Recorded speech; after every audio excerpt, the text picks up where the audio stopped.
people that listen to our podcast, you know what they want to hear? They want to hear four fucking grizzly bears getting down on some bullshit. That's what they want to hear.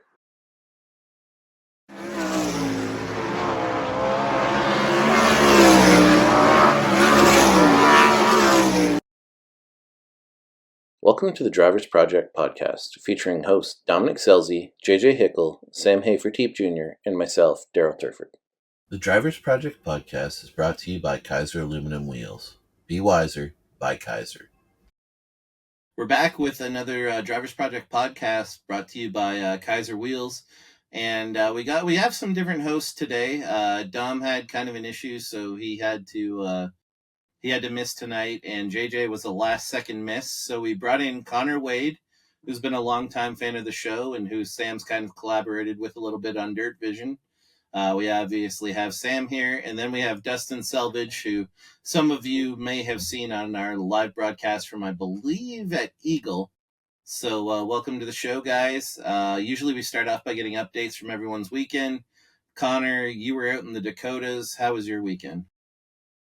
It was good. I enjoy being in the Dakotas. Two cool racetracks in River Cities and Fargo, and obviously a lot of drama on Friday night, which we'll get into here in a little bit. But then Saturday we have our race of the year, at least to this point. And it's my, I think, third or fourth trip to the Dakotas since I started with the Outlaws, and I just enjoyed up there. We get to hang out with the Schatz family and the Schatz clan, and there's always big dinners before and after races. So it's just a trip that you savor and enjoy. So it was a lot of fun. And now I'm back in North Carolina. I spent today in the Dirt Vision studio, production meeting and some other stuff that we have going on. And now I just get to chill for a couple days before I head to Houston. So happy to join y'all finally. We always talk about River Cities, but I don't think people realize that track just produces banger after banger after banger. Have you even seen a bad show at River Cities yet? I think it's my favorite track, and it's a track we talked about deserving a major race at some point.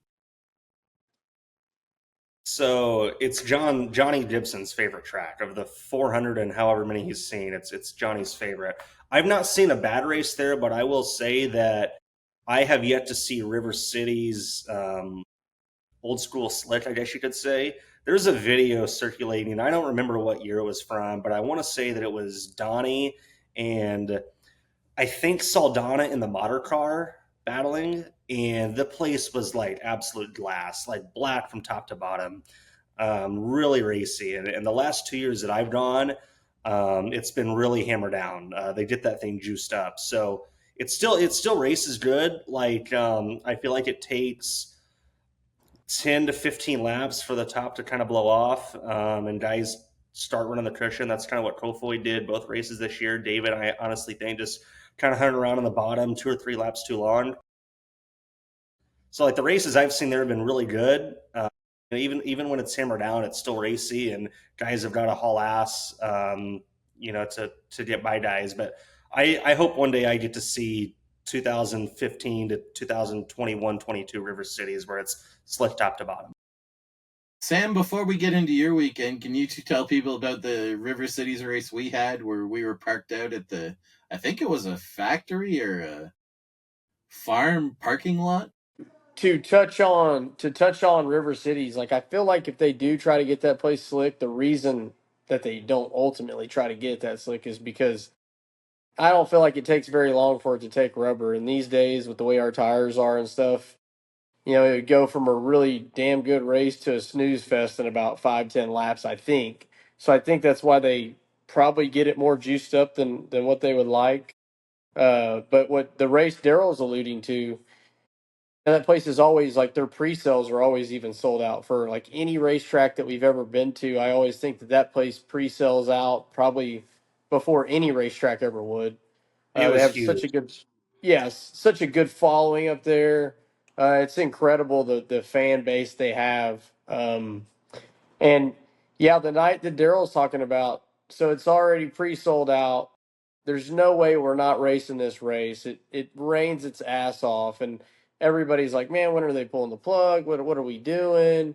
All the guys are parked across the way, and And they finally just decided that they were going to park all the rigs across the street. So basically, they had us all parked across the street, and they had maybe a 12-foot wide road that they packed in to get us to the racetrack. So barely a two-way traffic, back and forth. And literally, we had a little road we drove onto to get to the racetrack. And I think that night, I think we went like a 9.3, and Joey and Jason Myers were like 9.2s, and I think Joey ended up having quick time, a track record that'll never get touched ever in the history of time. But it was incredible, that they actually got the show in, all the work they put forward. I've never ever been parked across the street from a racetrack and actually had to race that night, and they made it happen. I could be wrong, but I think that track record might be the shortest track record in terms of elapsed time, like on the Outlaw Tour. I could be wrong about that, but I think I heard that once. Yeah, I Yeah, guarantee it was that's a, gotta it be was a right. 9.2. It was a 9.2. We ran a 9.4, and I want to say we were fourth quick. And Joey's whole lap, he was just crank left, just doing this all the way around the corner and just keeping his foot in it.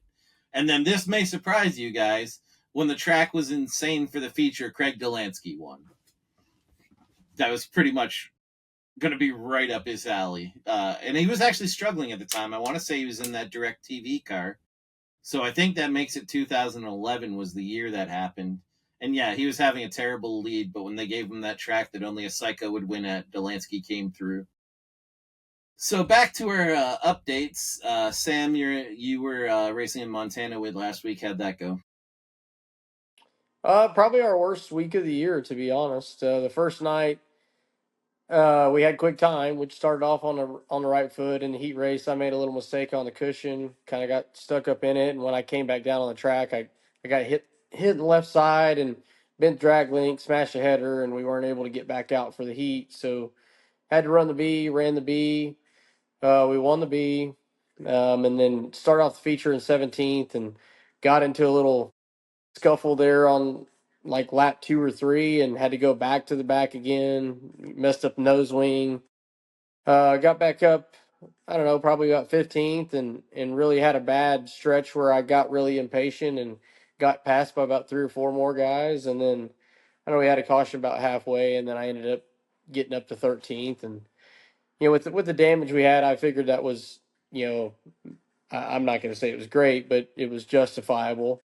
And then the second night, pretty boring night for us. Really, went out. I think we were second in our group. Won the heat race. Got messed up on the cushion again in the dash.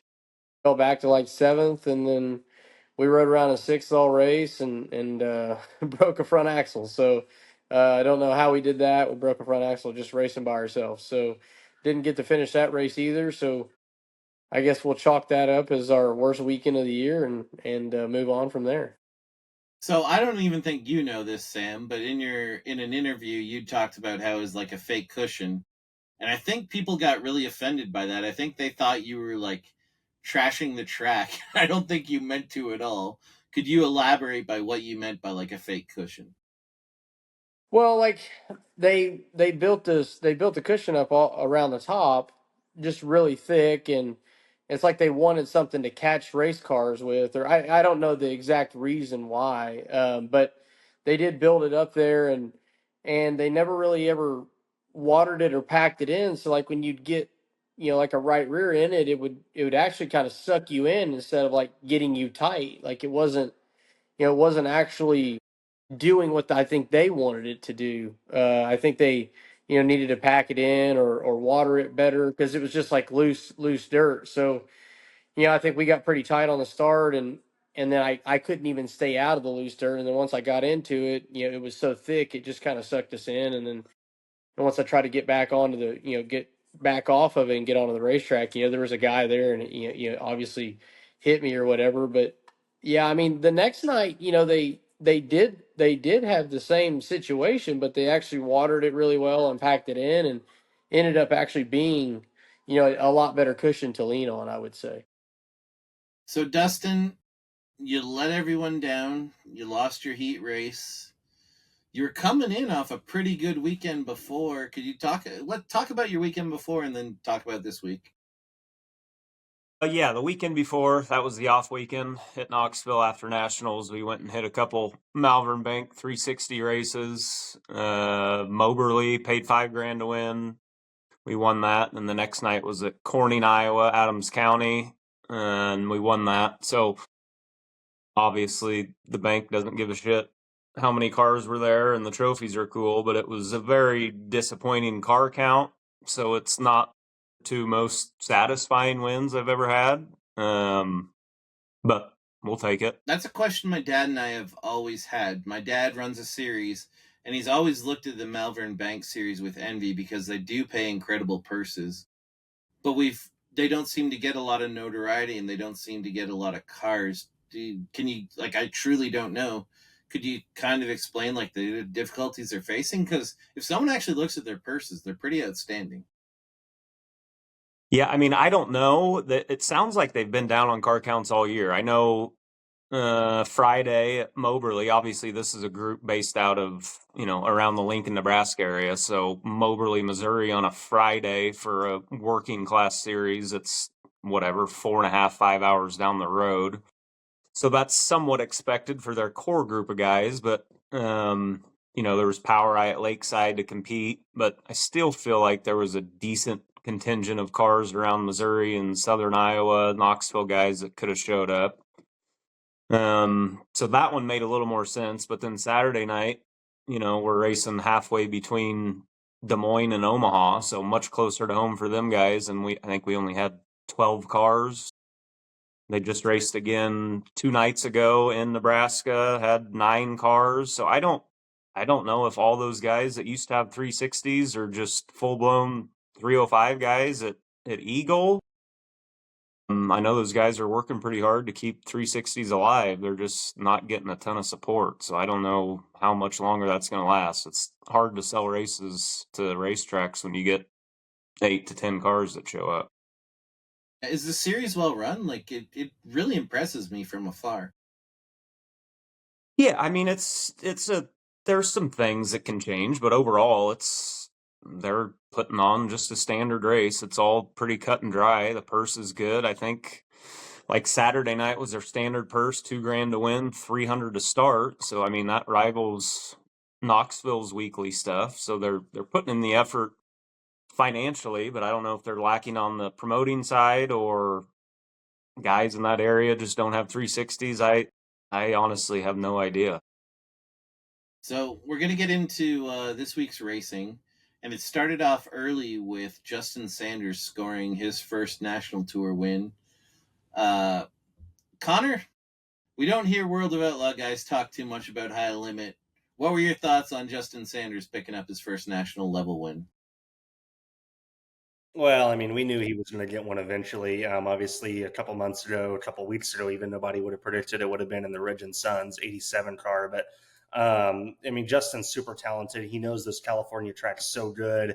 He was really good around the bottom, early on in the race, and got up to second using the bottom and, throwing the left front on the berm. He could run the berm.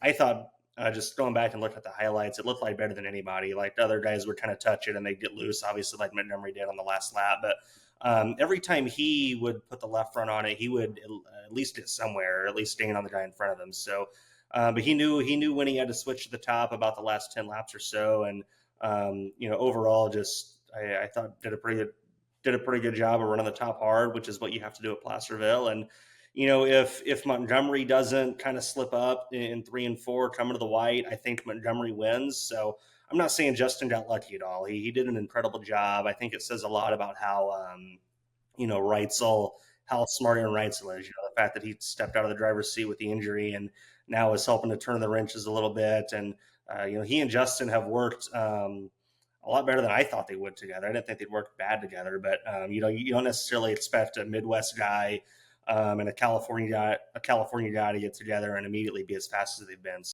congratulations to Justin. It wasn't the only national win he got another one later on in the week, and he's got more coming too. I assume he'll be back in the Mitri car whenever the Outlaws go out there, but whatever car he ends up in the future, he's going to win some national races for. Sam, we've talked before. You raced with Justin a fair amount during one season on the ASCS tour. What were your thoughts on him getting the first win? I assume long awaited. Oh yeah, I mean he showed everybody he's had the talent to do it for quite a few years. I think just lack of national races is probably what's prohibited him from doing it any sooner. I mean, he only gets to race with national level guys, a handful of times a year. So, like I say, it was just, it's all about, sometimes when it's hard to win these races. So quantity will definitely prevail at the end of the day, and he's starting to race enough, enough national races, and then getting comfortable in a national level car uh, at some of his home tracks, obviously, prevailed to him actually finally getting one, and it looked good on him too. I mean, he backed it up at Chico too. So I mean, definitely, like I say, like Connor said, congrats to him. He's been grinding for a long time, and if somebody didn't know who the hell he was, well, they do now at least. Dustin, everyone's talking about Sanders' win, but Caleb Montgomery probably had his heart absolutely ripped out. What is that like for a driver? And do you have a moment like that where you were passed on the last lap or anything like that? Luckily, I've never had that heartbreak last lap pass, but I can imagine how that feels. It sounds, I don't know their history, but it sounds like they're pretty good buddies. So, it kind of took the sourness away to lose to a good buddy in Sanders. But yeah, that was a great race. Both of them going for their first big win. Obviously, it probably would have been a little bit bigger for Caleb as Justin's more established, I feel like. But good, hard, clean racing there for the last 4 or 5 laps, and it was an entertaining race. Another guy who had a quiet top 10 and I feel like has been doing this a lot was Dason Pursley. And I believe he backed it up with another top 10 at Gold Cup. He was very strong at Knoxville. Sam, what have you seen in terms of how Dason's developed over the course of the year?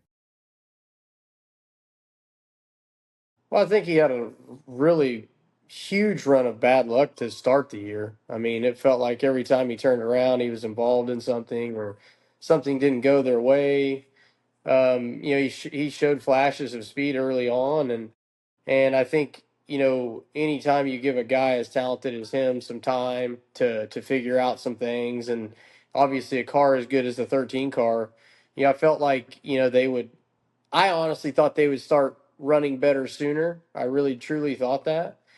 And but I think he's been quietly, like you said, he's been quietly running a little better all the time, and I think, like sometimes you got to beat people over the head to show them that you're actually running good, and you're actually fast, and I think eventually they'll be able to do that. But right now it's kind of under the radar, but they are showing speed, and it won't be too long before they're in the hunt for some of these wins. Well, so I'll say, like, I've known Dason a long time. I've covered him a while.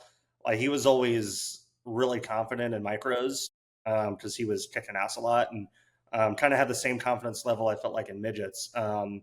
And I felt like this year, early on in the year, obviously I'm not on the high limit tour. He's not on the outlaw tour, so I didn't see him a ton. But when I did see him, I didn't feel like he had that confidence level until Knoxville, and it was Cappy Sunday. I worked, shot camera for the broadcast that night. Was around him a lot. Shot him in the pits during the pole shuffle after the race, stuff like that. It seemed like to me he had that confidence level, that decent confidence that he had when he was younger in other.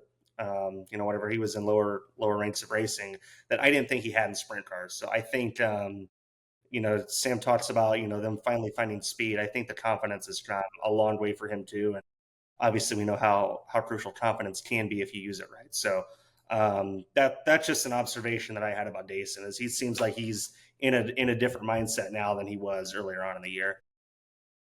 Dustin, when Dason went to Knoxville, he was really damn good around the bottom. He really showed that at the Cappy in particular. Usually when you see guys run good at the bottom at Knoxville, they've had tons and tons of laps at Knoxville.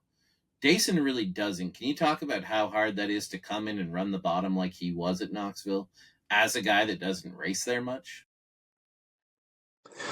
Yeah, I mean, that just says a lot about his talent level and how good that race car is. But, I mean, running the bottom at Knoxville, it takes a lot of guys years to figure out that balance. There's a lot going on to make that work, and a lot of guys don't have the patience to make it work. It can be very frustrating at times. But for a guy with almost no laps at Knoxville to come run second at probably the toughest standalone race in the country while running the bottom, says a lot about him and the team.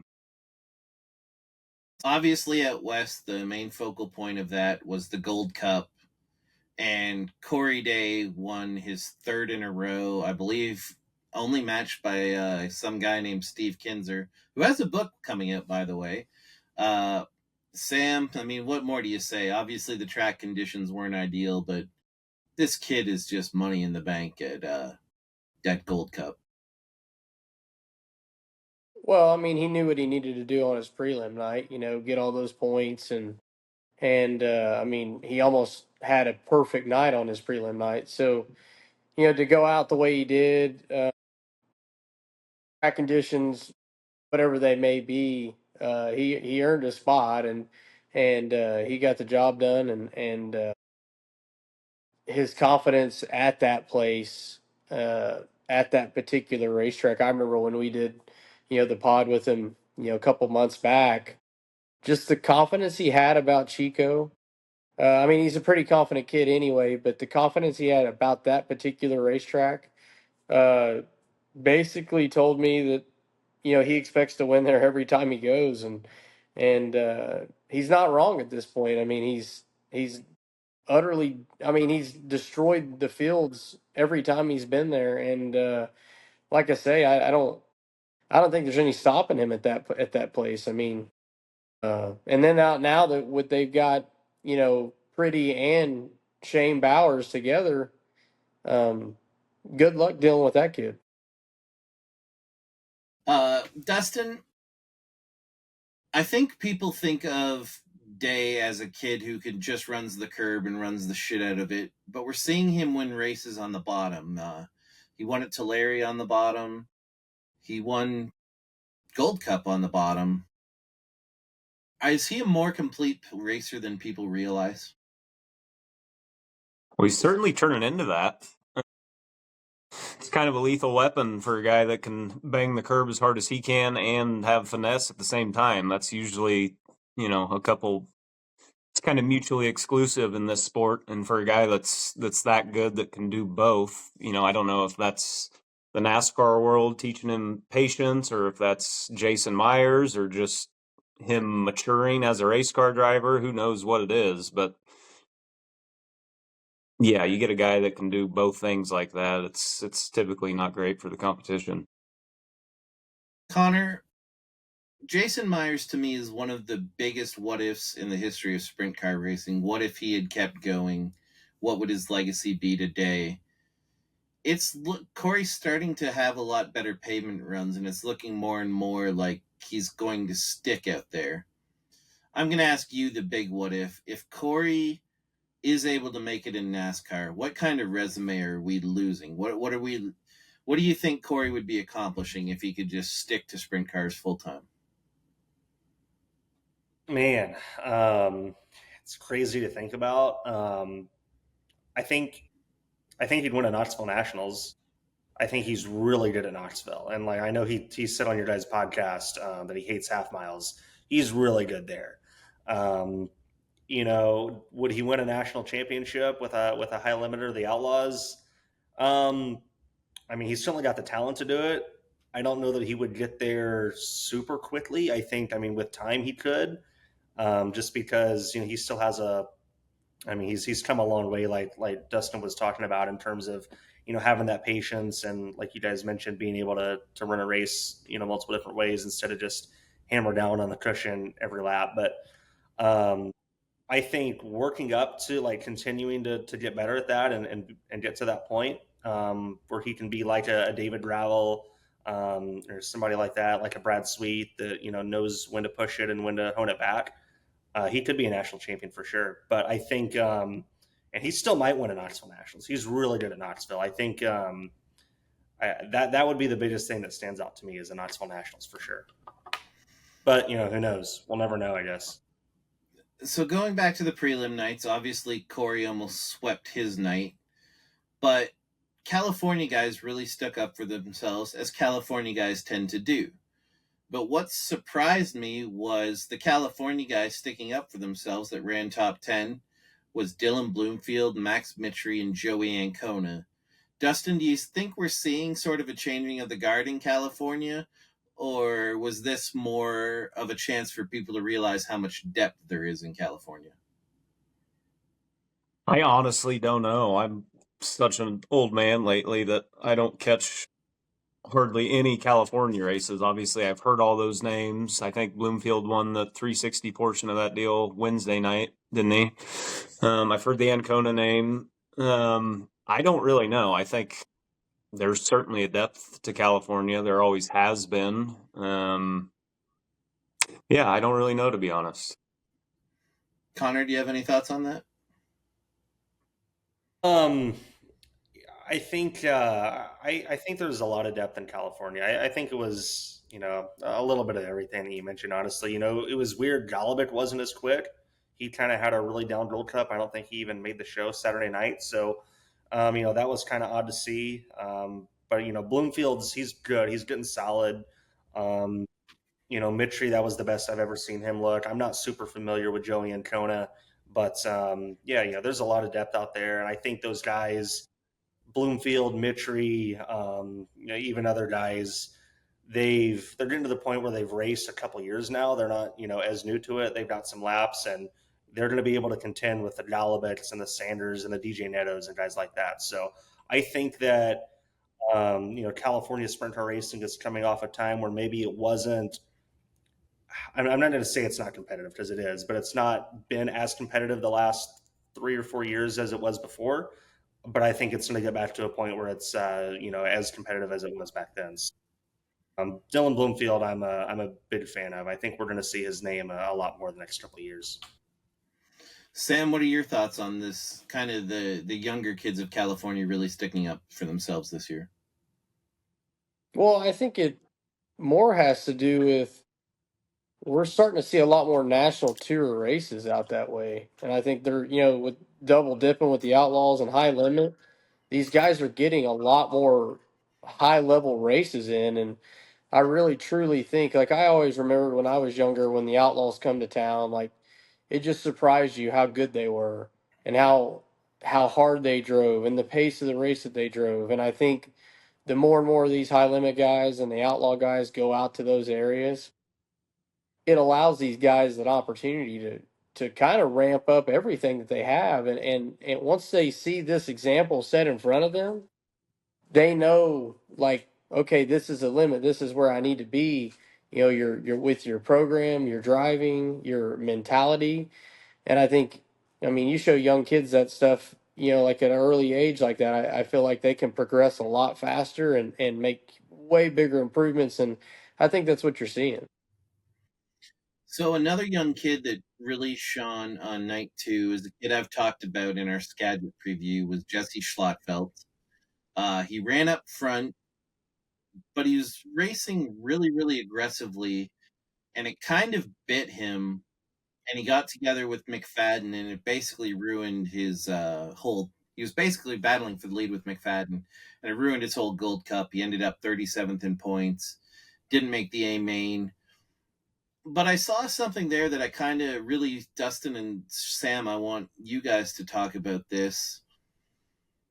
I've seen Schlotfeld race for a couple years now, and I feel like the reason he had his issue was because he was racing with the Outlaws. I feel like he had the issue because he was racing with national level guys.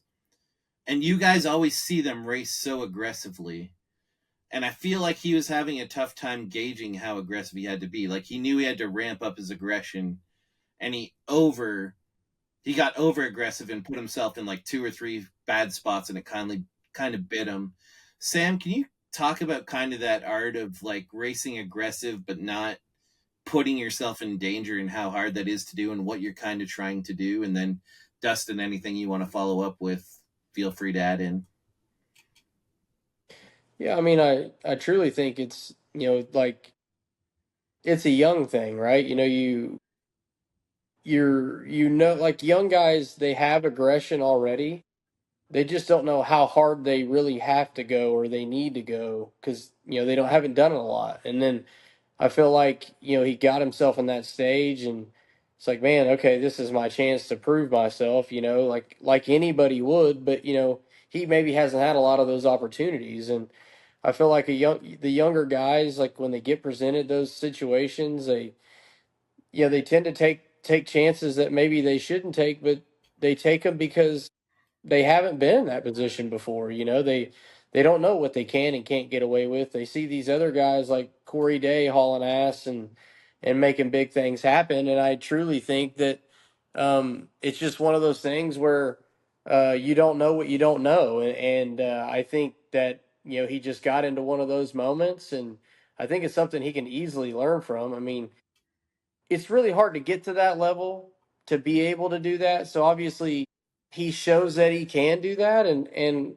I wouldn't even look at it as a negative on his side. Yeah, it ruined his dirt cup, but the way I look at it is, man, if you can show me that you're able to do that right now and we only have to clean up a couple things, I mean that's promise to me at the end of the day. Like that's huge, and I think that for him long term, this is only going to be a good thing. Dustin, can you add a little to the art of like how you need to race drivers? Like, I'm sure when you race outlaw guys, you feel like, oh my God, I have to step up my aggression. Can you talk about kind of that balance, like how you have to handle it? Well, Daryl, I don't have a ton of experience racing with Outlaws except for Dustin the field Selvage, fillers at the back, but Selvage, I saw you take an underfunded car at the Knoxville Nationals and put in a sterling performance on your preliminary night a couple years ago. Don't you tell yeah. me you can't race with these guys.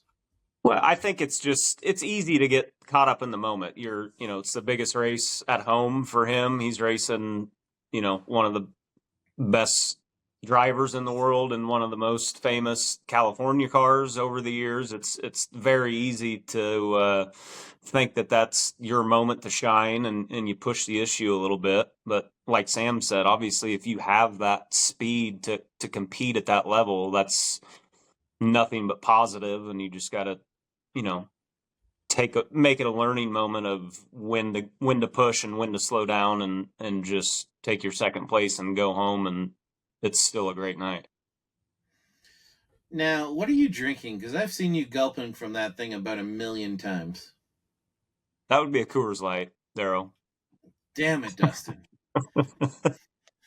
Damn it. Daryl, sorry, none of us answered your fucking question, by the way. Which question? Well, you want somebody to tell you how to drive aggressively, and I don't think you have anybody on the pod that's going to be able to tell you exactly how to drive aggressively. No, but like like you get slid, like the crash. I'm sure you guys saw the crash. He got slid. He tried to do like the crossover, and you chop the front nose off, and just fucked it up. There's not a nicer way to put it. And just like understanding that like when the Outlaws are making those moves and the high limit guys are making those moves, there is like more care than I think people realize. That's what I was trying to get across. I was trying to go back to like when you were talking, when years ago Sam and I left Paducah, and him and Shane Stewart and Saldana had this huge battle, and they were battling so hard the race ended. Saldana destroyed his car in turn 2 after the race because they were battling so hard they didn't know it was over. And after the race, I said to Sam, like, how do you guys race like that? Like, how do you race so dirty? Like, you're throwing chops, you were getting chops, and like, I hated watching it as a crew guy because I felt like we were going to crash every corner, and you guys never even touched. And I I kind of wanted you to explain like that balance. Like it's there were certain rules you kind of told me about that night that kind of made it very crystal clear for me. Well, I mean, kind of going into that stuff, it's like, these things change every year. What gets considered dirty and not dirty, and what's crossing the line and not crossing the line. I mean, that's changed from the moment I started running with the Outlaws years back. Like, just I feel like I kind of feel like it started like with Steve and Sammy, like the respect everybody had for those guys. You really didn't see guys throw them a wheel or do anything like that. And then I feel like the first time that it ever happened, well, the guy's like, man, well, they got away with it, He just, chopped Steve or whatever, right? And I think from there, the racing world, and trust me, we never didn't think Steve was the man. Like everybody always thought Steve was the man, but I felt like people thought, man, well, it's okay to run Steve hard, and I think from there, everybody, I'm not even gonna call it a lack of respect. Like just the racing is different. Like over time, guys have pushed the envelope, what we consider to be dirty and not dirty. Um, if you go and do some of the moves on, say I did a outlaw move on a regional guy, chopping him into the corner, I'm probably going to wreck them because they're not expecting that to happen. If you do that to the outlaw guy, he already knows it's coming. He's prepared for it. And I think a lot of times, like with slide jobs too, like you see like these wrecks that we've had where, oh man, that guy slid him and junked him. Well, if two outlaw guys or two high limit guys are running a race like that, chances are they're not wrecking in those situations because they're prepared for what's going to happen. Um, and I think, like at the end of the day, when you have a bunch of national touring cars that race with each other all the time and they're all racing like that, you never see wrecks. Like, I don't know if anybody watched the Knoxville Nationals, and if you didn't watch the 10 car and you watched from second on back, these guys were throwing fucking haymakers the whole race. It was probably the best Knoxville Nationals I ever saw if you didn't watch first place. Like, if you didn't watch first place while he's out waxing everybody's ass and you're watching second on back, I mean, these guys are throwing haymakers, they're chopping, they're sliding. Just no wrecks, though. And that's my point. These guys know how to race with each other lap after lap, pressing the envelope. It would be dirty to some, and it would probably wreck the rest of the half of the field because they wouldn't know it's coming. But you get all those good drivers in the same area, and it's not dirty to them. It's normal to them. So I think it just takes time to get to that level for some people. And no, is that it's like, we talked about, Carson Macedo when he slid the guy in California and he was getting all this, everybody talking shit on him and this and that.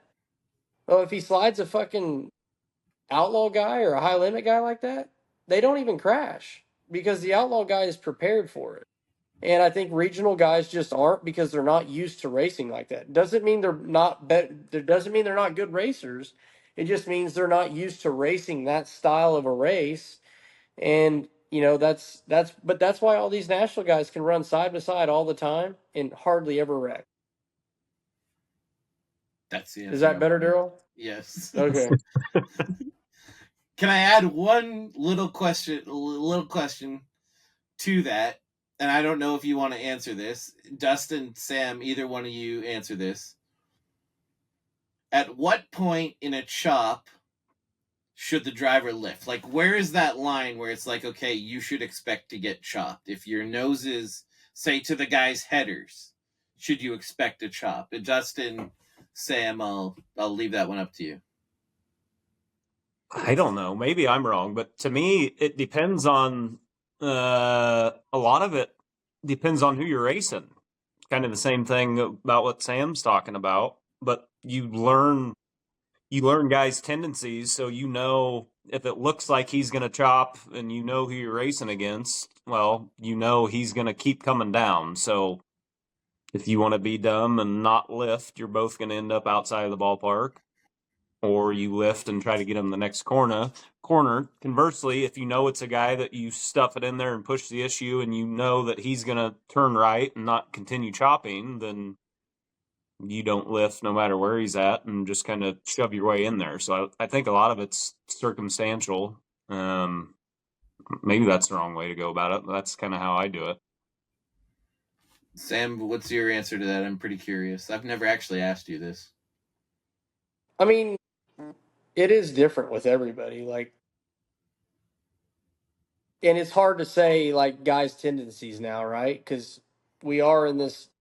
Like, I do think we are in this really big debacle of like what everybody considers clean and not clean, and clear and not clear, and yeah, I think we are in that stage. Um, but man, I like me. I'm gonna live to race another day. Like, because junk and equipment's not really gonna get you very far.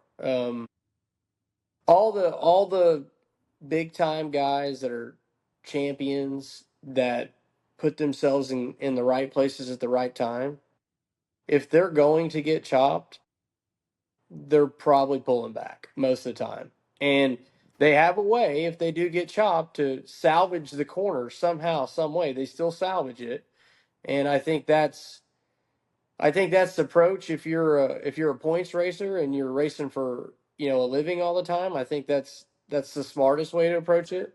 And man, there's other guys that are, maybe a little more aggressive in certain situations and maybe going to stick it in there and keep it in there and maybe have a junked race car or maybe come out good on the other side. But I think most of the higher level guys, there's a I'm not even going to say there's a position on the car where, okay, hey, I'm to here, I'm good.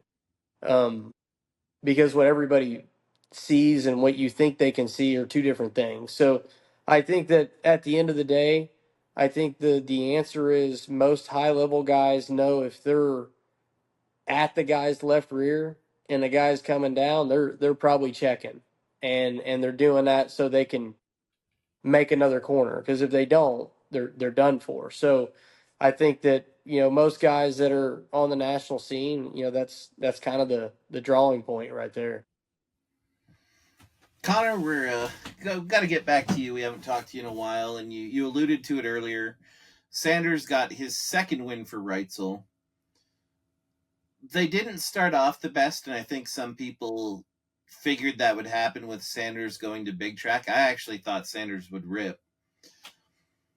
Does it surprise you now that they've gotten rolling as well as they have after they struggled a little at first? Do you think that was just big track, or do you think they're gelling?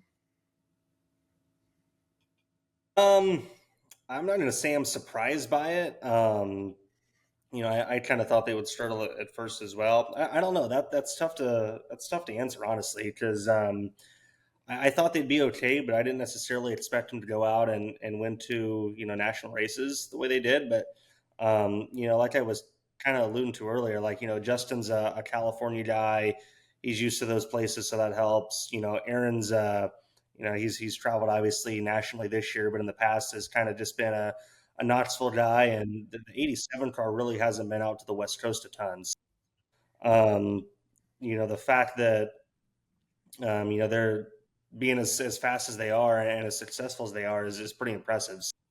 I think Justin's good at adapting. I think he's bounced around, rides just enough that he can get in something and has learned how to, figure it out pretty quick. And, Ritzel is honestly probably, now that he's focusing on just working on the car and not driving it as well, he's probably got kind of a different perspective of it, and can maybe take a little bit more time and think about stuff. So I think a combination of all that is kind of what's made them as good as they've been. So I'm enjoying watching them race together, but obviously they're not going to race together forever. As soon as Reitzel's ready to go, he's going to want to get back in. But I would say they're enjoying this run, while they're on it, while it lasts.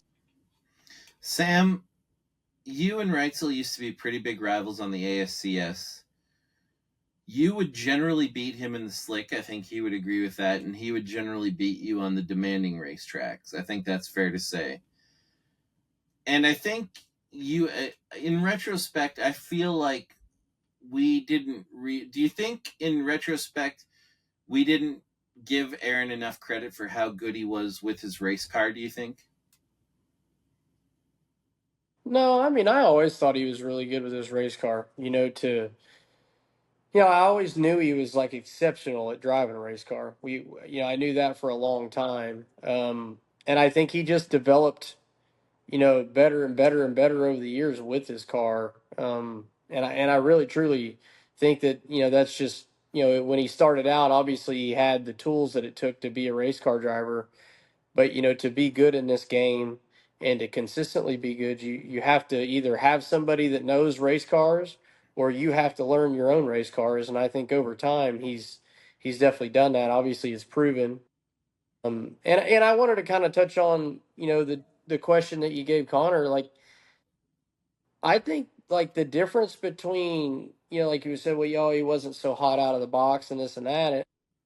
But I just think driving styles are so different.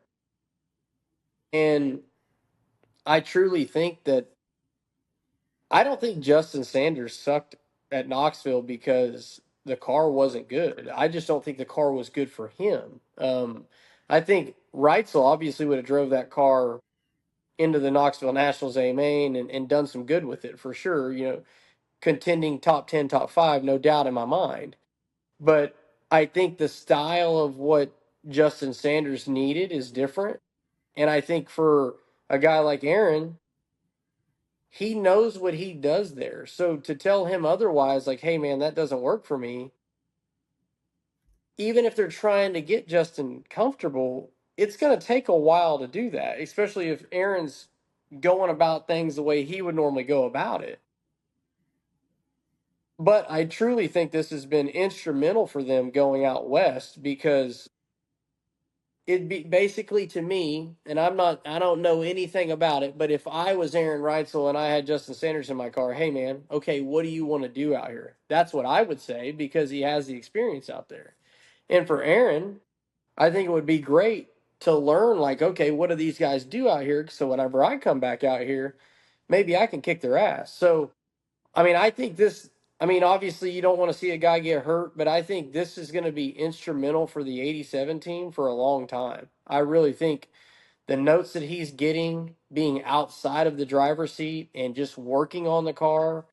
And, I know he's already a hands on guy when he's driving, but to be involved in every aspect of it outside the car and be able to watch the car.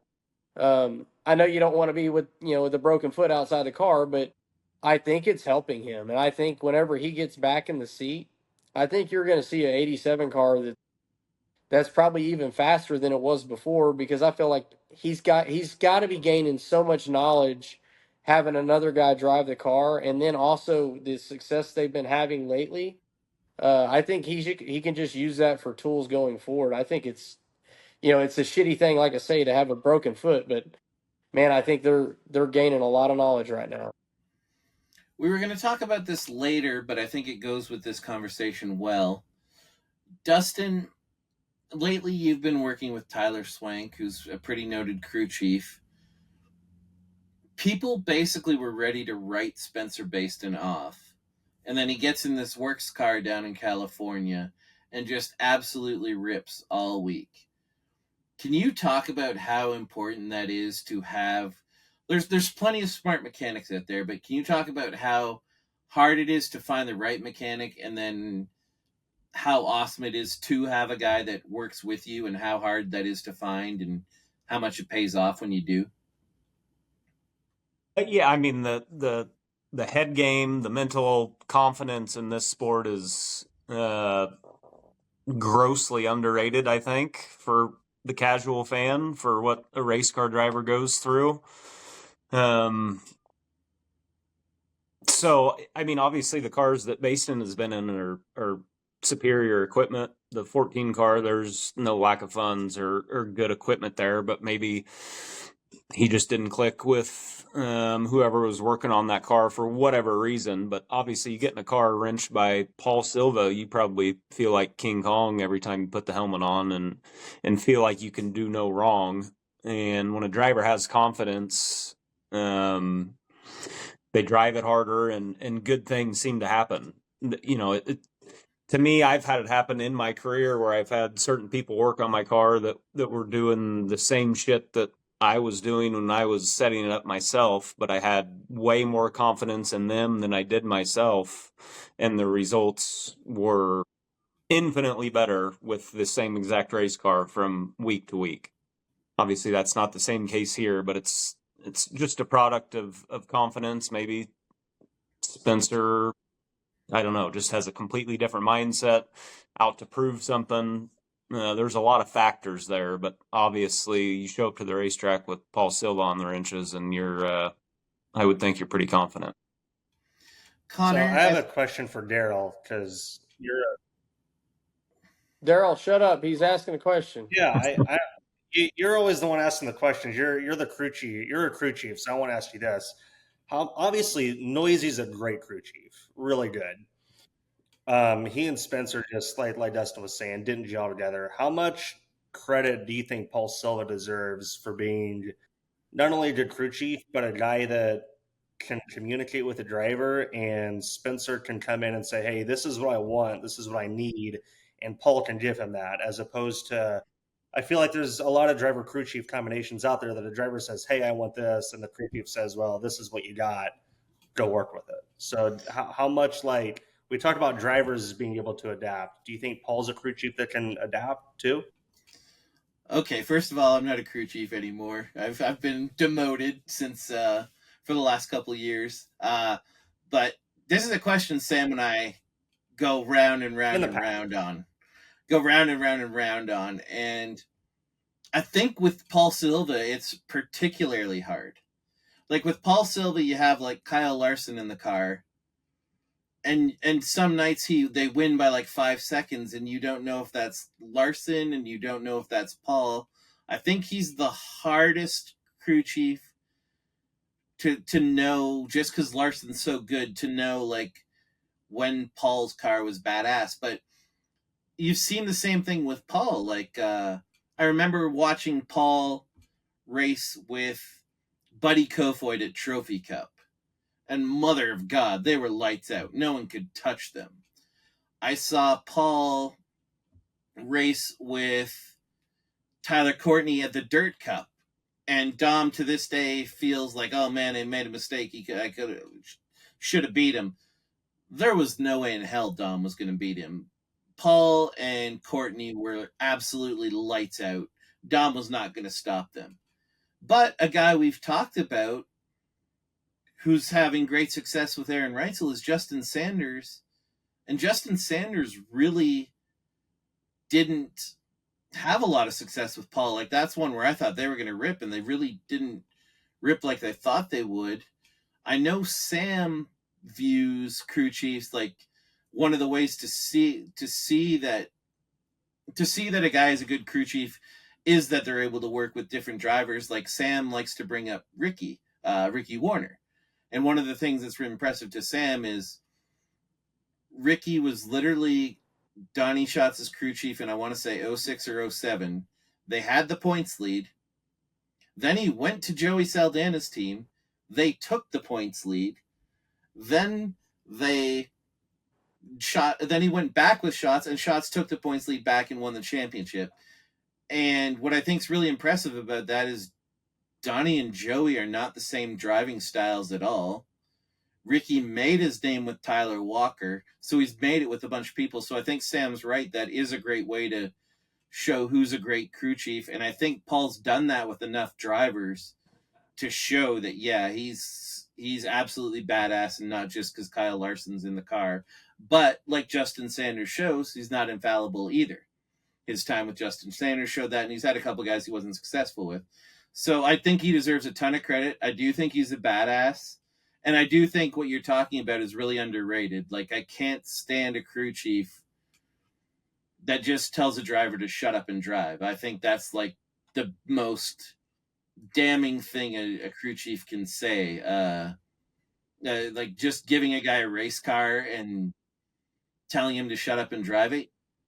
I think I think that shows that you're limited, that you can't adapt to a driver's feel. Any crew chief that's proud of saying that, I think there's an element of idiocy to that. I think it's very, very nearsighted and very dumb. As a crew chief, I think you should take pride in being able to work with different drivers. I worked with Sam, and Sam likes to drive off the right front. Sam likes the car to be really tight. I worked with Wayne Johnson, tried to run the same setup with him at Oshweekend, and we got destroyed.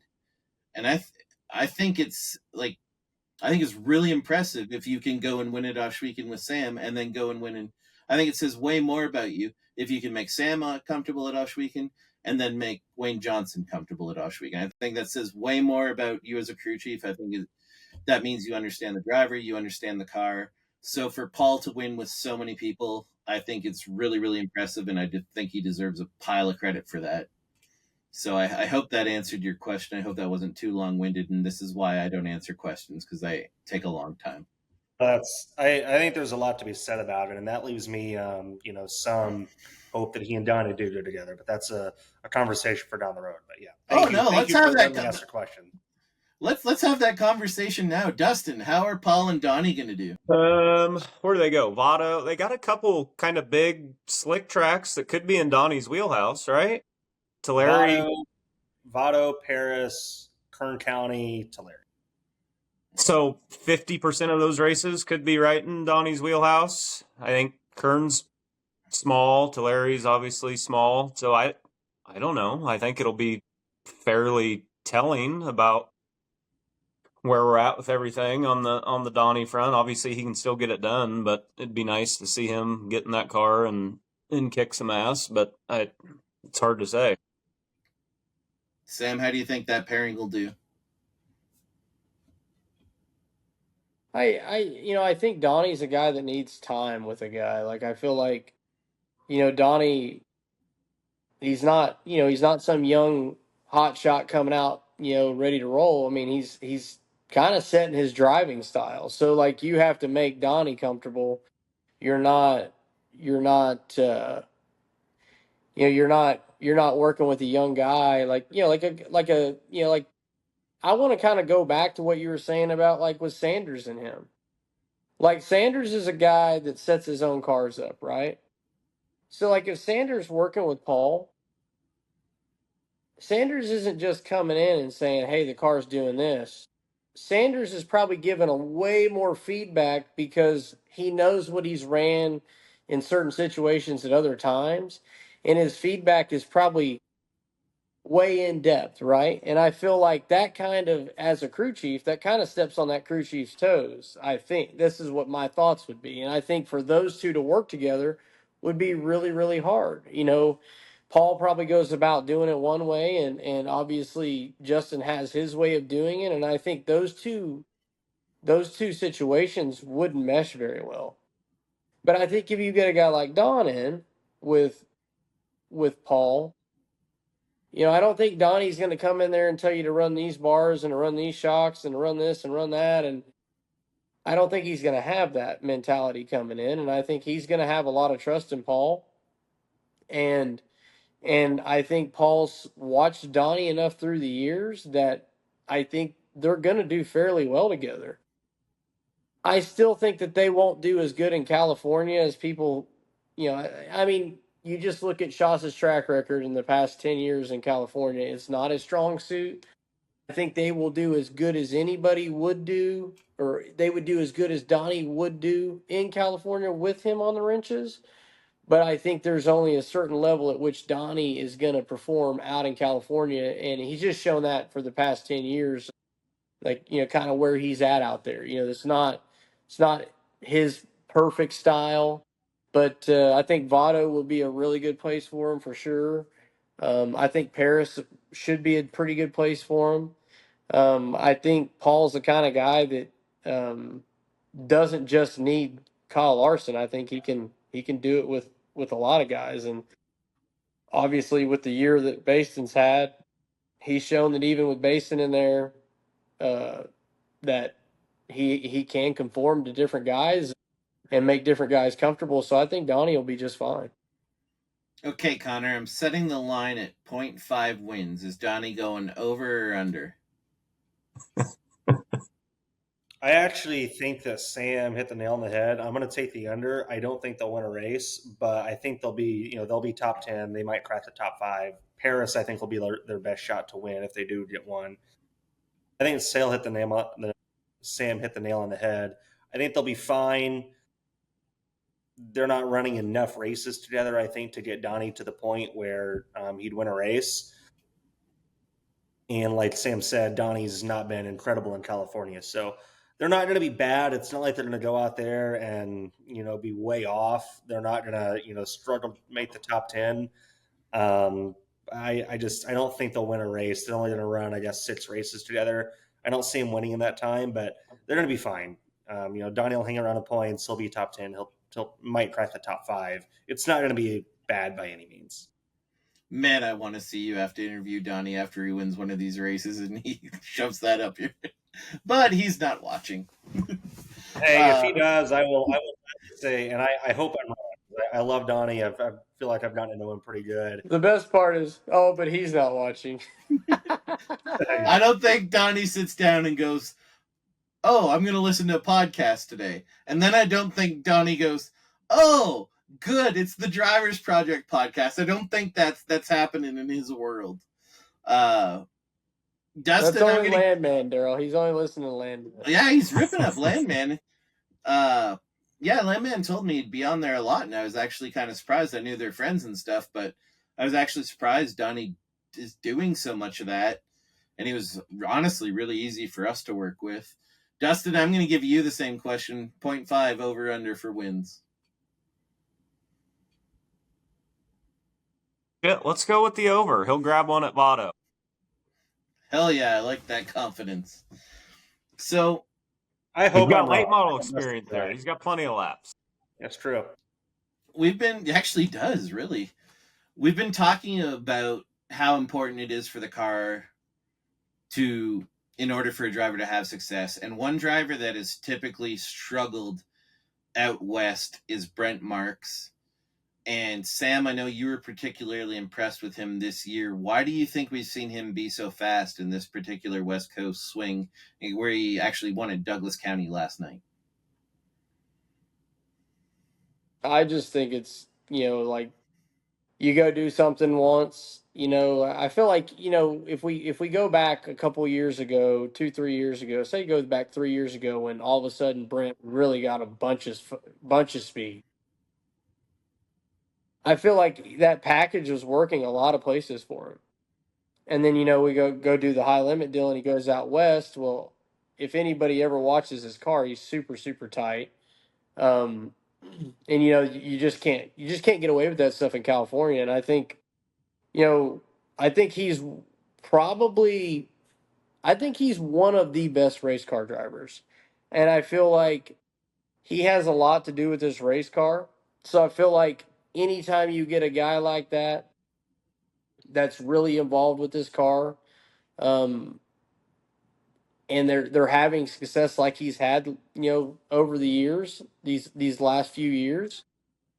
I feel like when they went out west, like his package wasn't working out there, and they're slowly working off of that, trying to get better. And I just feel like they never hit anything. And I think you give a guy like that a second shot out west, and now all of a sudden his notebook's gotten a little bit bigger. They know the things to make themselves better in those situations. And I truly think that's what it is. I think they've kind of learned from their mistakes out there, and he's a smart enough guy and hands-on enough. Like, he knows what they need to do. And like I say, you give a guy like that a few chances, I think they're willing to, they're definitely going to prove some people wrong. And then, he just had a hell of a run last night at Douglas County. So, I mean, I think they're definitely on to something, and I would look for them to haul ass at Skagit as well. Dustin, I felt like Chico was a lot more slick than it usually is. I feel like High Limit probably made a pretty concerted effort to not have the place have a huge curb, to have a bunch of holes, to have a bunch of character. Do you think that played into Brent's hands? I don't know. I have no idea. I think it's more along the line of what Sam said. Like a race team that's that good, you're not going to make the same mistake twice. Guys like me get complacent and struggle and think that moving the right rear end from 18 to 17 and 3/4 is going to just make us start winning races, where the professional teams make wholesale changes and actually learn from their mistakes. So I don't know if track conditions had anything to do with it as much as just a top tier team learning what they did wrong the first go around and getting it right on this go around. I just hope you're not running that right rear out at 18. Yeah, The you hot win lap heat. setup. That's why we No suck in wonder time you. trial. No wonder you win every heat race. It's all making sense now. Connor, a couple years ago, Brent got himself to where, at Eldora, I remember the one year he was incredible. That year he really emerged as like one of the elite, truly elite drivers in the country, or teams in the country. Do you think we're seeing the start of that resurgence, or do you think there's going to be a little more inconsistency along the way? It's hard to say. I think, he's obviously I think he's had a rough couple of years on the road. Honestly, I feel like overall last year wasn't quite the Brent Marks that we've seen before, and I don't know that we've necessarily, seen it this year either. But he's got the talent. He's got the people behind him. I think, what he does, he's a fairly self-owned team. I know he's got some good people behind him between his family and the Murray side of things. But, I still think it's impressive that he does what he does, fairly as a self-owned team. So, I don't know. It's hard to say for sure. I think, like kind of what Sam was saying, the more he travels and races outside of, Pennsylvania and the Midwest, the better he'll get out there. He might just be a couple of years away from being able to go to a Chico or a Placerville and be able to kick ass. But, obviously he's from Pennsylvania, was really good there. It took him a little bit to get where he could go to the Midwest, to go to, an Eldora or a Texas or, something like that and be able to win. And he got to that point eventually. And I think eventually he'll get there with the West Coast as well. So, he continues to be more well-rounded over time, and hopefully that's for him. That's something that continues. So all the time, everyone always runs their mouth about World of Outlaw people not talking about High Limit. Connor, you've talked a bunch about High Limit tonight. Now we're on to the Outlaw races that happened this past weekend. Buddy Kofoid obviously took the win at River Cities and has really come into his own. I feel like we said this about David Gravel last year, and I've started to say it about Buddy Kofoid this year. Sam and I both felt like once David Gravel won a championship, he would go on a run of championships. And I was really ready for Buddy to kind of step up and be the second best guy this year. And he got off to not the kind of start you needed to win a championship. Do you feel Buddy is going to be the kind of driver like Sam and I are talking about, that once, if he does break through and win a championship, he's going to go on a run? Like, I feel like he's showing all the signs, he just hasn't put it together. Yeah, he's definitely showing the signs, in terms of if he goes on a run and knocks them off consecutively. In my opinion, it's way too early for me to tell. I don't know, Sam and Dustin and yourself might say differently. Like, I don't know, in a perfect world, you would have, he and David battling it out every year, and they rotate years, and throw Macedo in the mix too. But he's really good. I kind of remember what you said kind of reminded me of last year. It was like early in 24, it's like May, June. He's got one win, but he's clicking off like seconds and thirds and fourths and fifths. Like, he's top five. I felt like it wasn't 20 races in a row, I don't think, but it was like a lot of races in like a 2 or 3 month span. And it was like, man, like if he just wins a race or two, like he's going to knock a bunch out consecutively. And that's what he did in the later half of the year. He won UCITS last September, goes out to California and is really strong. We come back and he won a race at the Grove, which was like not really like half miles at the time weren't really his style. He's much better at them now, but that was only his second win on a half mile. He won at Joliet, so he knocked a bunch of them off towards the end of the year, and he's kind of been the same way this year at times. Like he wins them and like just knocks off a bunch at a time. So he's really good. I've said it from the first time I saw him race a midget. I love his talent. I love his abilities. He's aggressive, but not overly aggressive. Um, he's really smart. If you talk to the kid, he's a smart dude. He understands the cars, understands what the racetrack's doing, and he's got all the tools to be a multi-time outlaw champion for sure. So, again, I kind of feel like you've asked me 2 or 3 of these questions that I can't really answer for sure because they're not exactly clear cut. But I do believe Buddy is a future outlaw champion, and when that is, I'm not sure again, but he's going to win a lot of races, and he's already winning a lot of races on the outlaw. Dustin, do you feel like Buddy has done enough right now to have safely emerged as the #1 contender to David's crown on the Outlaw Series? Is that what you wanted to say, Daryl, or are you good? Beautiful delivery. My goodness. Piece of Thank art. you. Yeah. In no way did I edit that question. I don't know. It's hard to bet against Macedo. It seems like Kofoid, I don't know. I haven't paid a ton of attention. It seems like the past month or so, he's been the fastest, appears to be the fastest car come a feature time, but he's buried. Has he been struggling in time trials lately? He hasn't qualified incredible lately. Yeah, so obviously you got to put a whole night together. He's had some bad luck in heat races too. Okay. But Macedo is one of the best qualifiers, so I think he's still the outright #2 guy, the first one to possibly dethrone Gravel, but I still don't think either of those guys are really in contention at the moment. Sam, what do you think Buddy and his team need to clean up to be the guys that knock off Gravel? Their tenure as a team, is probably the only thing they're lacking. Like the other teams, they've been together longer, they're more established. Doesn't mean they're faster. Like I feel like you just keep giving these guys time, and Buddy's got all the talent in the world. I mean, I think that that's the only thing holding him back. Phil Dietz has had a race team even before Macedo was around. So, he's got, he's been in the same operation doing the same things with the same equipment, same engines, same chassis, same shock packages. Like they've built that over years. Same way with David Gravel and Cody Jacobs. They've built that. They built that package, and I feel like now you have Roth with Buddy. They got their crew chief.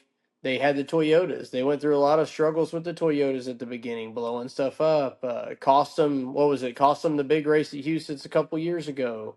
I think finally they're ironing all these things out, and I think truly once this team stays together and irons these things out, they will be the next one in line. But I do think the 41 is still the team, the team that's in their way as being the contender. They might outrun them by the end of the year or whatever overall in points, but I still think the 41 as a race team right now is a little bit ahead of the 83. Connor, I think everyone wants us to ask you this question. You spoke about it today on your guys' show. Everybody wants to know what happened on the Sheldon deal. Could you kind of talk us through on your end and what your thoughts were? Like I said, if people want to hear super detailed thoughts from Connor, tune into Pitbull, and he's got his really detailed thoughts, but go ahead. Yeah, so for those that didn't see it, Sheldon's leading the race. I think it's lap 19. Skylar G kind of gets sideways out of 2, comes down the track, and comes right into Sheldon. Sheldon spins into the infield and could have, I think they said the drag link was bent. If the caution comes out, he would have gone to the work area. They'd have changed the drag link, and he would have been able to come back out and finish the race. The caution doesn't come out. And look, it was the wrong call. The caution should have came out. It's not like he pulled it. It's not like he got sideways and spun out and then just pulled into the infield. It's not what happened. He spun into the infield. It's no different than somebody like River Cities is really banked, and if you get over the banking, you're just kind of in no man's land out there. It's no different than somebody getting above the banking, or even like a Chico, or what sounds like happened to Sam at wherever ASCS was, Big Sky. He spun into the infield. The caution should have came out. You know what?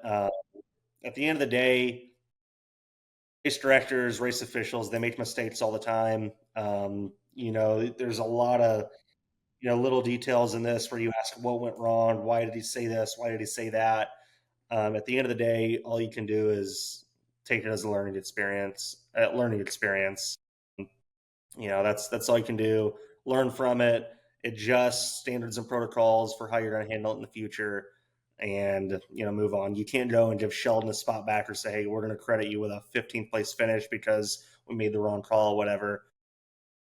It was the wrong call, and all you can do is move on and learn from it at the end of the day. Dustin, so often fans will think a series is out to get a driver. Sheldon had a moment like this in New York that has gone viral and been shown plenty of times.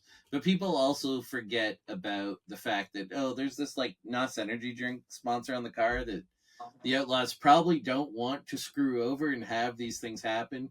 Can you just explain to fans that these mistakes, they happen, and usually a series isn't out to get their driver. Like, that's not really a thing. Well, yeah, like Connor said, these are super quick decisions, and if you fuck it up, you can't go walk down the pit area and say, I know you thought you finished 10th tonight, but we're actually going to plug Sheldon in there somewhere in the top 10 because of our bad call. Like that's just not reality. So apparently a bad call was made, and again, like Connor said, learn from it. But yeah, people are not out to just outright fuck people, especially the NOS energy drink sprint car. Sam, you've had some time as a racetrack owner. You haven't really done a ton of race directing or anything like that, but can you talk about how hard that is to look over a whole racetrack and make those kind of decisions as a former late model World of Outlaws late model practice flagman? Can you kind of talk people through that? Well, I would never want to be a race director for one. For two, until like you got to realize the race director in this situation, their experience before this situation, the people that were ahead of them. Mike Hess would probably be one of the first guys to tell you that he's made mistakes, and you move on from them, whether they be great or bad. And obviously he was before Doug Leonard. But in this situation, like I don't know like what his thoughts are, if you'll ever hear anything, but in the moment he probably thought he was doing the right thing. In the moment, obviously you see the guy, he's leading the race, so you know that he went in the infield. In the moment, I think maybe he does think he's doing the right thing, but until you put people in these situations and they have to make these calls, um it's a hard decision to make. Yeah, we can sit here after the fact and roast this guy and throw him under the bus and tell everybody, oh yeah, it was a terrible fucking call and blah blah blah. But until you're in that position in that moment and making that call, it's very very hard to do. I think we all know, and he probably knows that. Yeah, man, I fucked up. I made the wrong call. I should have done this differently. And but I think in the moment, it's a very very hard thing to do. And the other side of it is this: you're not only being a race director, you're the race director for the best and biggest series in dirt in the country. So when you have all these professional race car drivers that you're officiating, I think those guys are on more pins and needles than people think because they don't want to make the wrong call. So if he was quick to, okay, throw the caution, maybe he's skeptical because he's trying not to make the wrong call and he doesn't want to mess up. And I think maybe that was the lack of the call. Um, and I'm not defending the guy. I just don't want people to rain down on this guy like he's some piece of shit because he, didn't make this call. I think it's very hard unless you're in the situation to make those decisions on the fly unless you've been put in those situations hundreds of times. And we all know Doug Leonard hasn't been around, what is he on, a year and a half maybe now, 2 years, I don't know, something like that. So it's not like he's been doing this for his whole life at this level. So I think, we need to cut him some slack, but at the same time, if I'm Sheldon Haudenschild, I'm mad as a hornet, and you should be. But like I say, I think you got to cut the guy some slack. I mean, yeah, he made a mistake and potentially he cost that race team some money on that night, and it's not a good look. But like I say, I think until you're in that situation and you're in control of that at the current time, uh, I think it's a very very hard job to have, and it's hard to make really good decisions at a split second. I really think it's very tough. I also think people don't realize what the race director's watching. Like, my dad is the race director for his local series, for our local series. And I don't, like, even Sam kind of implied it there. Like, once a race goes green and my dad has watched the start of a race, my dad is not watching the leader. My dad is scanning the tracks for yellows. He's trying to watch the whole field. I think there's even a good chance Doug Leonard didn't even see Sheldon go off the track. I really don't think people understand like what the race director is trying to watch as the race goes on. I'll hear so many times about a guy in ninth just furious because, oh my God, this happened to me and you didn't see it. And it's like, no, not at all. That wasn't even in our area code of what we're watching. I know when my dad has a second guy in there, he literally takes half the track. He doesn't even watch the other side of the track. I don't think people understand like what the race director is actually watching. It's not just, oh, who's up front, what's happening here. You're trying to take care of the safety of the whole field, and I think people underestimate how hard that is. Now, speaking of Sheldon, him and Carson Macedo put on a war the next night at Red River Valley Speedway. Connor, was that the best outlaw show of the year that you've seen? Yeah, by far, definitely to this point. Sheldon was really fast on the top. Macedo. No way. No way. Yeah. No way. Macedo said after the race, that he felt like even from the drop of the green, he knew that he had a lot of grip, and I think as the grip went away, not that it got super slick, but it got pretty slick and fairly slick, fairly racy. Macedo could move around a little bit better than Sheldon could, obviously, because Sheldon's just a rip the top kind of guy, which is, usually awesome. And Macedo had the benefit that he could kind of work the bottom a little bit. And, he started to slide Sheldon, he'd peek to his inside, whatever. I think it kind of just threw Sheldon, just slowed him down a little bit, just threw him off just a little bit to where he had to move around a little bit. Went down to the bottom, I think, 2 to go to try to keep Carson behind him, and Carson kind of slid up and got a good run off the top of 2. And it was a good battle, and I think it benefited Carson that he could just move around a little bit more late in the race and kind of just slowed Sheldon down a little bit, and that's what gave Carson the win. So that was a lot of fun to cover. That was one of those, like, as a pit reporter, sometimes like you can't wait for the guy to get out of the car so you can get that excitement and talking to him, and that was one of those moments. Dustin, I know you're going to give a self-deprecating, I never raced that hard answer. But in races like that, like at one point, Sheldon and Macedo made pretty heavy contact down the front stretch. They both kept going. And I truly felt like that was one where someone might have gotten out of the, like, you had Caleb Montgomery and Sanders happy as hell for each other.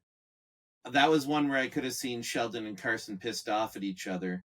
When you race a race like that, where you're just going hammer and nail at a guy, what is your mindset when you get out of the car as a winner or the loser of that race? Even if you run second, are you happy? Like, those are races you only get to have so many times in your life. Like, what are your thoughts after a race like that when you're in the middle of it? I mean, in that particular case, it was, there was contact made, be an argument to be pissy about it, but it was kind of no harm, no foul. Like, Sheldon ended up actually with the advantage out of 2, if I remember correct, right? And then just got beat down in 3 and 4. So, shit, I don't know. It's the World of Outlaws. They race at such a high level. Nobody tore anything up. They hooked bumpers at the flag stand. It looked like both kept going. Both still had an equal chance down the back chute to win the race. So there's not a ton to be mad at. I don't think. I didn't see Victory Lane interviews, but it looked like they were smiling in a couple pictures I saw. So I'm assuming it was all kumbaya down in Victory Lane after the race. Yeah, they were fine. They understood it was just hard racing. Sam, did you have any thoughts on the battle?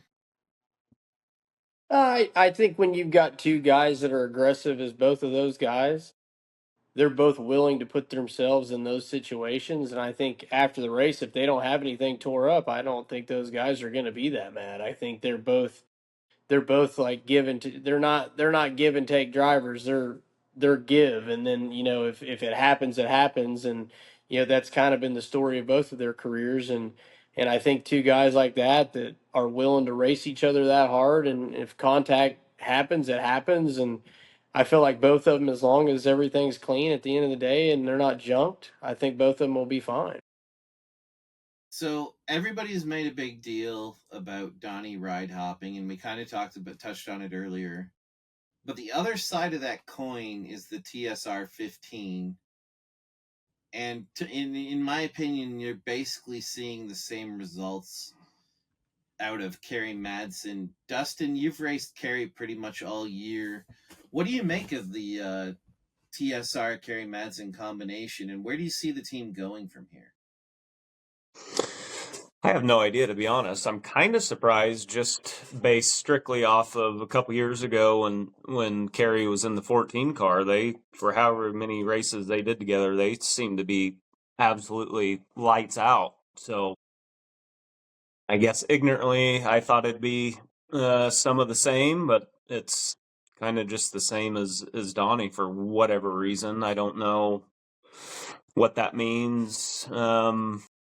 As far as where the team is headed, I have no idea, to be honest, but I am kind of surprised that haven't had more speed. Sam, have you? Well, they had this guy called Rick. His name's Ricky Warner. Was actually working on that car. I don't know if you know who that is. Never heard of him. Yeah, he's new. He's pretty new. Yeah, been on the road for a couple years. Yeah. Connor, Donny's obviously bouncing from ride to ride to ride right now. Do you see him getting anything solid before the end of the year, or do you think this is going to be how his year plays out? I do see him getting something solid by the end of the year. I don't think his ride hopping is going to last. Obviously, he's going to be with Silva through the West Coast, but he's been in a tough situation. Obviously losing the ride at TSR and having to race, that weekend just a few days later, and then they junked the big team car that night at Ogilvy, so he hasn't really had a choice but to bounce around. But I think while all of this has been happening, even when Donny's been at the racetrack running the Leinster car and focusing on that throughout the week, he's been having conversations, making phone calls behind the scenes. I would expect him to run the Silva car through Tulare, obviously, and then after that, I think he'll be in one car the rest of the year. And I think I have an idea of what car it'll be, but it's just pure speculation. It's a guess at this point. I don't know anything. Any behind the scenes or top secret info or anything like that. But it doesn't sound like speculation at all, Connor. Yeah, doesn't sound like it at all. I don't think that the ride hopping will last all season long. That's not Donny's style. He's had the wheels turning this entire time, and I think he'll have something fairly soon. All I know, basically what Connor said is he likes eating dinner at Donny Schatz's house, and he's not going to reveal the information that he had. Yeah, that's not true. That's not true. Sam, How badass would a 69K Donny Schatz combination at the Williams Grove National Open be? Probably be unbeatable. I mean, their combination there, that I think that is he's the ultimate at that place. So I think you put it the ultimate driver in the ultimate race car. I don't think there's any stopping that for sure. That'd be awesome. I would love to see it. That's my dream. That's what I want to see. Make it happen, Donnie, even though you're not watching this podcast. I do want to continue on Carrie a bit though, Dustin. Is it like, to me, people view Donnie as like this very elite driver? What does it say about Carrie that he's getting similar results? What's that say about Carrie's talent level? Fuck, I don't know, Daryl.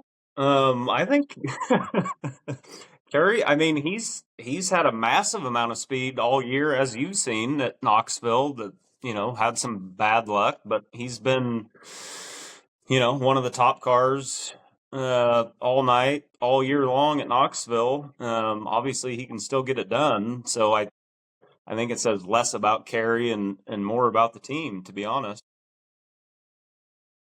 So we're going to switch gears pretty hard from here, and we're going to go kind of to where Sam raced this week. We saw Ryan Timms just bend everyone over at the Knoxville Nationals. Then he went to Montana, and to be honest, bent us all over.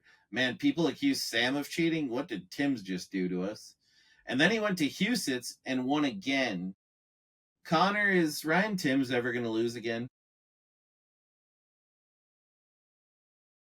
They're incredibly good. I was telling somebody today, like obviously it's going to be a crazy sprint car silly season, as we all know, and any national ride that's open or maybe open, Tim's name is going to be attached to. Is he going to go to the TSR car? Is he going to go to the JMR car? Whatever.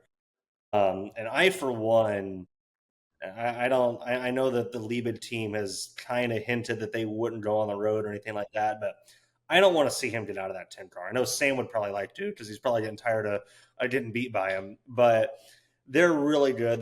They're a great combination, just between Ryan's driving style and what he's grown into, and then obviously Shane Liebig has really figured something out with his stuff. So I hope that team stays together next year. They're too good right now. I mean, they're too good right now for them to split up and go separate ways just because Ryan could get a national ride in another car. So do I think that the answer is Ryan needs to spend another year running Knoxville and Huset's? No, he's good enough to go on the road, and I hope it's in the 10 car. That's where I'm at with the whole 10 thing. They're too good for this to be the end of it at the end of the year.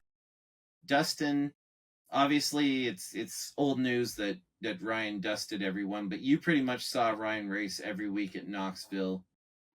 Were you that surprised that he won like that? Like, I feel like people who were there weekly could picture a world where that happened, but were you surprised he made it a reality?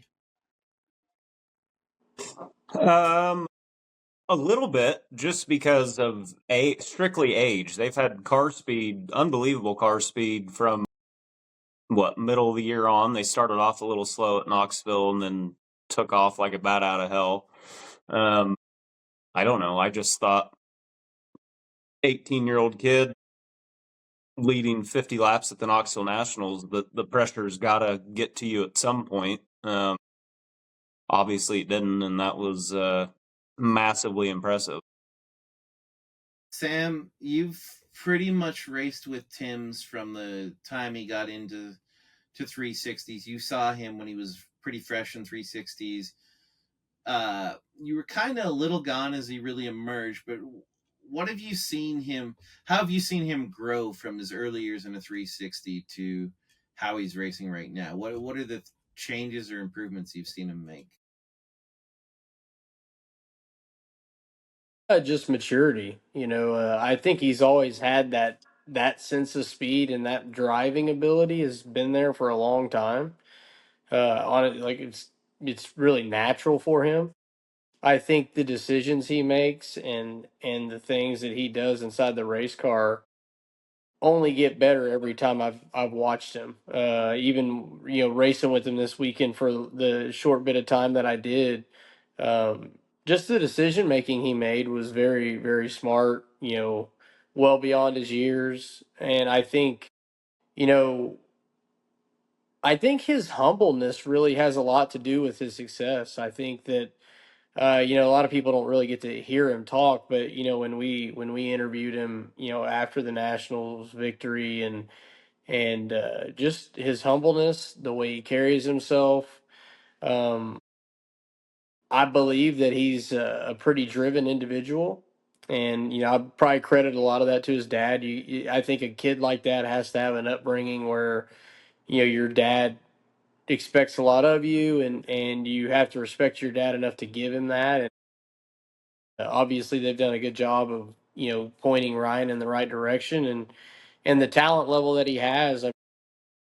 You combine all that stuff, and he's only 18 years old, and I know going back a couple of years ago, we would say, man, he's it. Like it's he's coming.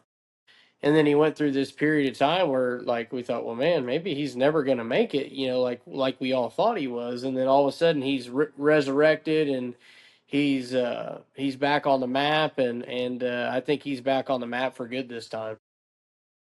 One thing about our podcast is I think some people would like to talk about non-wing racing. I don't feel like I know non-wing racing well enough to comment on it. But when we were coming up with what we were going to talk about on the podcast today, Dom and JJ brought this up, and they're not actually on, but the one thing they wanted us to do was to give a shout out to Justin Grant. Just won a huge race with, I want to say, a broken ankle or a messed up foot to say the least, in a cast. Dustin, Sam, how impressive is that, regardless of whether you have a wing on the car or not? I mean, I broke my foot this winter, my left foot, and there was no way in hell I'd be able to get into a race car several months after that, let alone, what are we, just a couple weeks removed from his injury? 3 weeks, maybe? And we're rigging up handbrakes and special braces on his, like, it's wildly impressive. Now, that was your left foot? Correct. Why the hell did you even need that? You've seen how I race, Daryl. This is why you're a local racer, Dustin. That's exactly right.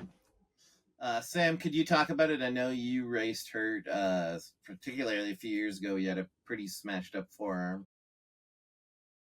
Yeah, I mean, I would say, like, to me, his determination is unmatched by any guy I know that races.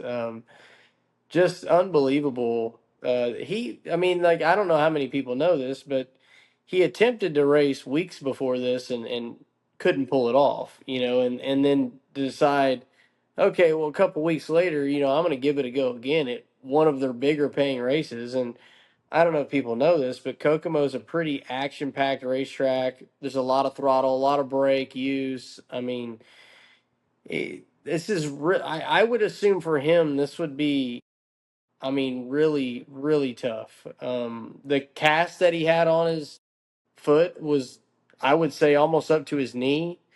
Um, I mean, the sheer determination, the glory that he must get out of achieving what he achieved, it's unbelievable. Um, I, I can't say enough about a guy that's willing to press it the way he's pressed it, to do what he's done, um, and to come out on top after all that. Like, if he just got through that main event and run top 10, it'd be incredible. But to pick up the wins, just even the icing on the cake. I mean, if I was him, I'd take some weeks off and count my money after that deal. So I didn't prep Dustin at all for this. Connor has been slightly prepped. He had about an hour, and last I heard from him, he didn't have anything to say. But we'd like to end our show by talking shit. Connor, have you come up with any shit you'd like to talk? I don't have necessarily any shit that I want to talk, but I do want to poke a little bit of fun at Sam. If I could ask Sam a question. Fire So- away. Good. So, I mean, as much as you've kicked ass this year, and I think you even said it yourself, you had by far your worst weekend of the year. Is that going to affect, going forward, your rankings in the Sportsman of the Year category that you're trying really hard to? Well, I got somebody higher up in the business to tell me that I was really surprised that I wasn't more mad than I was. So I think I'm still right up there. I mean, I think Yeah, I've been I getting think good I'm reports all I year. think I'm riding pretty high. I think that honestly, I handled my situation pretty good this weekend, about as good as I could have handled it, and I think they were kind of proud of me. I think it actually moved me up the ranking a little higher. I don't know if you guys have talked about it on the show, but I've been hearing all year long about how Sam just badly wants to win the Sportsman of the Year award. Yes, And that I've is. gotten good reports all year long, so I'm glad that your shitty weekend didn't mess that up. No. And actually, I think we're gonna credit it to Honest Abe's after party. We got free beer and free hot dogs and hamburgers, so I think that kind of helped out too. Alex Hill has a different theory. To be honest, when the no fuel thing happened at Knoxville, Joe and I were waiting for Sam to come unglued, and I was kind of disappointed and kind of proud. It was about a 30-second ass chewing, and then Sam calmed the hell down, and I thought that is the Sportsman of the Year. And then I got I got the text from Alex, and Alex said, "Oh boy, bet that wasn't pretty down in the trailer." And I said, "No." Joe and I were pleasantly surprised how well Sam took that. And Alex's theory is that now that Sam is a father of absolutely the most terroristic child ever, that Sam has gotten more patient. And I think that's really helped in his Sportsman of the Year chase. I don't know if Sam feels that way, but that on the outside. Well, I hope you win it. I don't have a vote. I have no say in it, but if I did, you'd get my. Well, I appreciate that. I'm gonna try and get you going here. Nothing crazy. What is the thing you see on Twitter or social media? I'm sure you're in the spotlight. I'm sure people have run their mouths about you on social media. What is probably like the biggest, most frustrating thing you see on there regularly that people just don't understand from that a person in your position is dealing with? What kind of take us through like the comments you see on like announcers? What aren't people realizing? What aren't they grasping? Yeah, I guess that can be my talking shit is people who talk shit about announcers and broadcasters. Like it's not easy at all. It's a hard job to do, and every single broadcaster. There's a reason why like all the announcers and all the reporters from all the different series get along is because we all realize it's a hard freaking job to do, and we all have aspects of it that we're really good at. We all have aspects of it that we're not so good at. I have nights where I'm great. I have nights where I suck. I have strong points. I have weak points. Every commentator is exactly the same way, and I feel like also every commentator just has different styles, and some people listen to a commentator and they think that their style is great, they love it, and then the other, somebody else listens to it and they're like, man, this guy sucks. So, everybody's like, don't pay attention to bad comments on social media, and I'll be honest. I don't pay attention to the bad ones. I don't pay attention to the good ones either because it's all a matter of style. Somebody sits at home and watches a commentator, watches me, and they think, oh, this guy's great. The other guy mutes the TV whenever I come on. So it's just part of it. Everybody's got different styles. At the end of the day, we're all good at times. We're all bad at times. And, that's just how it is. It's a hard job to do. And yeah. I don't think people understand how hard it is to do something in one take. Like half the time I'm trying to say something and a word comes out that I don't even mean. Like earlier, Sam doesn't even remember this. He switched the words dirt cup with gold cup. Like to be Like, I've asked about 3 questions today where I'm like, stop, we're redoing this. I'm an idiot. I can't talk. I don't think people realize how hard it is to just, you get one take at every single thing. Every single thing Yeah, you it say, there's is. one take. Yeah, it's all live and it's off the cuff, and that's just TV. Yeah, thank God for us that we get several takes on this Oh show. my God. The editing button is the greatest thing ever. Dustin, Because basically our fucking, I don't know what, our leader of the pack over here fucking shits the bed half the fucking time. yep, sorry. I'm sorry for Can you letting clean you. up your image in post, Daryl? You look like you're stuck in fucking 2002, this whole goddamn podcast. I'm sorry, man. All I know is the Sportsman of the Year sure was being a dickhead there. Dustin. Well, hey, the Dustin. Sportsman of the Year is sitting in Texas right now while somebody is sitting in his rig in Montana taking care of it. So. Dustin, every week I see shit talked about you by your son and daughter and your wife.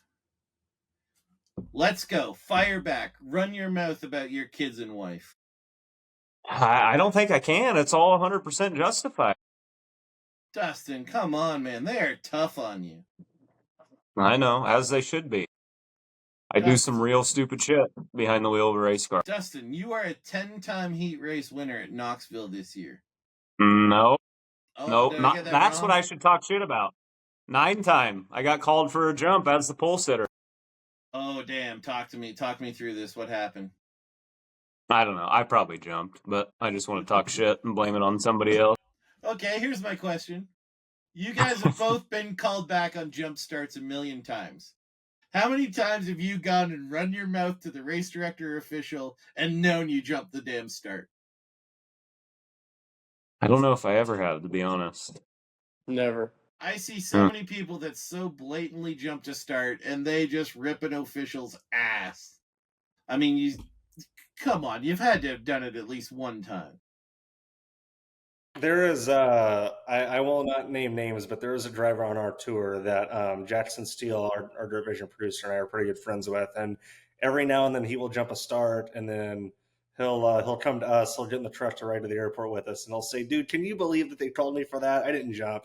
And Jackson and I will look at him and say, "Dude, you jumped." Yeah, I've seen drivers rip. I've seen drivers rip officials' ass so many times, where it cannot believe that they actually have the position they have, especially on starts and restarts. Dustin, how did it feel to have a heat race win sticker made in your honor? I thought it was absolutely hilarious. Can you actually? That's what I want you to talk. That's what I want you to talk about. This isn't even talking shit. Can you tell people about Dennis Gainey? Like, just as I don't even know what his job is. I know he's got 6 million cars. Like, could you? I know, like, I'll see him on Twitter and I find he's a different person when I talk to him live, but I can still see that side of him coming out. Could you explain who Dennis Gainey is to the world? Well, he's a great dude. He likes to get people fired up on Twitter. He's not afraid to ruffle feathers, but you see him in the pit area. He's one of the nicest guys down there every week.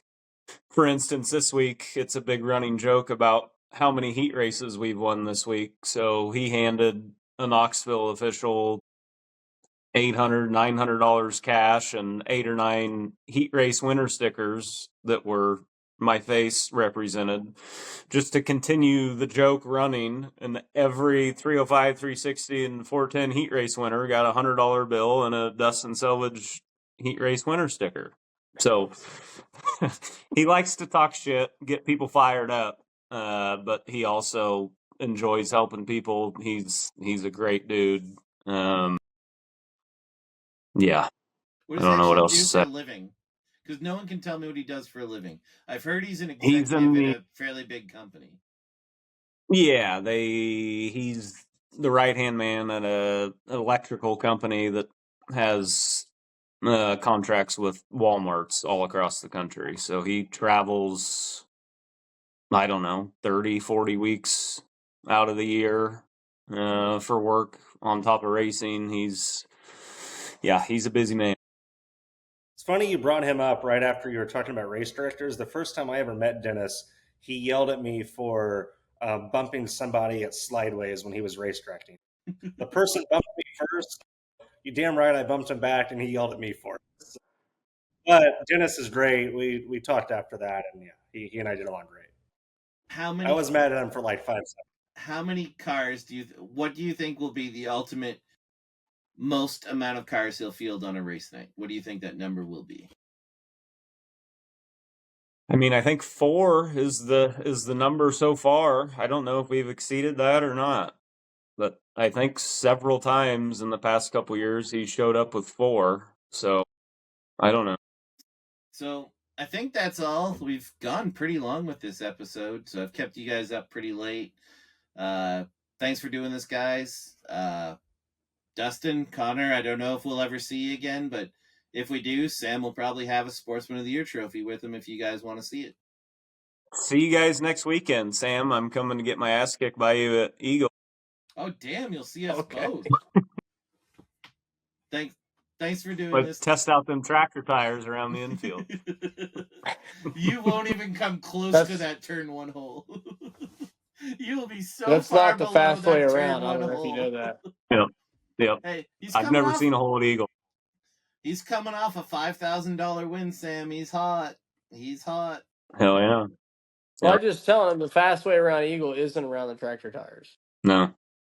Just giving you a heads up. Yeah. What a sportsman. What a guy. Thanks a lot, fellas. Thanks for doing this, Dustin. And Connor, thanks for filling in. Thanks for having me. Take care, guys. See you, man.